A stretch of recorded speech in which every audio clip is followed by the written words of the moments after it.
Nikita Mirzani tampaknya belum bisa menerima kenyataan pahit setelah permohonan kasasinya resmi ditolak oleh Mahkamah Agung.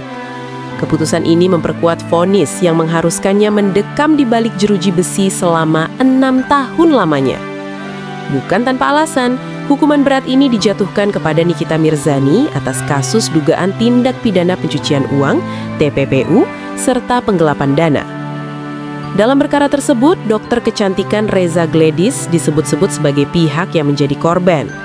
Lantaran pintu hukum di tingkat kasasi telah tertutup, Nikita Mirzani pun menempuh jalur lain dengan mengadu langsung kepada Presiden Indonesia, Prabowo Subianto, melalui unggahan di media sosialnya. Dalam aduan tersebut, Nikita Mirzani secara terbuka memohon keadilan dari Prabowo Subianto. Ia berharap sang presiden bisa meninjau kembali kasus hukum yang menjeratnya dengan Reza Gledis, yang kini berujung pada vonis 6 tahun penjara. Yang terhormat Bapak Presiden Prabowo Subianto, kami memohon peninjauan kembali atas rasa keadilan yang terjadi hari ini. Tulis Nikita Mirzani dikutip Minggu 12 April 2026. Rasa kecewa tengah menyelimuti Nikita Mirzani yang merasa keadilan hukum di Indonesia tak berpihak padanya. Ia pun membandingkan ketimpangan vonis yang ia terima dengan sederet kasus besar lainnya yang sempat menghebohkan tanah air. Salah satu yang disorot tajam oleh Nikita adalah kasus Ronald Tanur. Ia menyayangkan kenyataan bahwa seseorang yang telah menghilangkan nyawa orang lain hanya dijatuhi vonis 5 tahun penjara.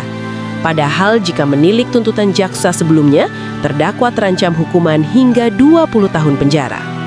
Tak berhenti di situ, Nikita juga membedah ketimpangan hukuman dalam kasus korupsi. Ia menyinggung nama Luhur Budi Jatmiko yang divonis ringan yakni 1,5 tahun penjara meski telah merugikan negara sebesar 348 miliar rupiah. Kritik pedasnya pun berlanjut pada kasus Mangapul Bakara yang merugikan negara senilai 8 miliar rupiah namun hanya divonis 2 tahun penjara. Hakim Agung Susilo SH.MH dalam rekam jejaknya memberikan vonis yang jauh lebih ringan bagi para koruptor yang jelas-jelas merampok harta negara. Tulisnya, mengapa Nikita Mirzani dan Mail harus menghadapi 6 tahun penjara yang jelas tidak merugikan negara dan kasusnya terkesan dipaksakan? Sambungnya, wanita yang kini berusia 40 tahun itu keberatan karena vonisnya menggunakan pasal subsidiar sebab ia merasa tidak merugikan negara sama sekali. Niki meminta keadilan dari Prabowo Subianto karena ia harus mengais rezeki untuk menghidupi ketiga anaknya. Nikita Mirzani adalah seorang kepala keluarga dan ibu tunggal yang harus menghidupi bagi 3 anaknya. Di mana letak keadilan jika suara dihukum lebih kejam daripada pencurian harta negara dan penghilangan nyawa manusia? Tulisnya.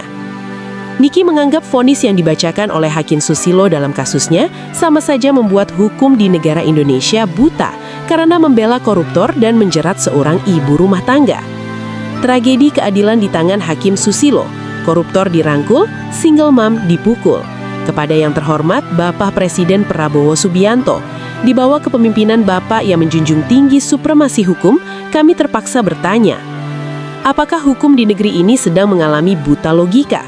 Kami melihat sebuah anomali yang mencederai akal sehat dalam putusan Hakim Susilo SH.MH. Tambahnya, Niki masih tidak menyangka kalau dirinya harus mendekam 6 tahun di penjara atas masalah yang sama sekali tidak merugikan negara 1 rupiah pun. Tulisnya. Oleh karena itu, Nikita Mirzani meminta para penegak hukum untuk menggunakan nuraninya guna menanggapi kasusnya dengan Reza Gledis. Di mana letak nurani hukum jika lisan dan ketikan dianggap lebih berbahaya daripada pencurian harta rakyat dan penghilangan nyawa manusia? Tulisnya. Ketidakadilan ini bukan sekedar angka, tapi kehancuran bagi sebuah keluarga di mana 3 anak kecil harus kehilangan sandaran hidupnya.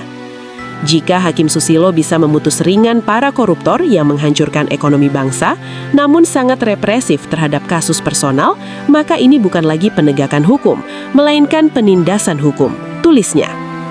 Nikita Mirzani meminta Prabowo Subianto menanggapi aduannya terbuka agar masyarakat tidak salah kaprah dalam menilai penegak hukum di negeri ini. Bapak Presiden, jangan biarkan rakyat percaya bahwa di negeri ini lebih aman merampok uang negara miliaran rupiah daripada berselisih paham di media sosial. Kami menuntut keadilan yang adil, bukan keadilan yang tebang pilih. Tulisnya.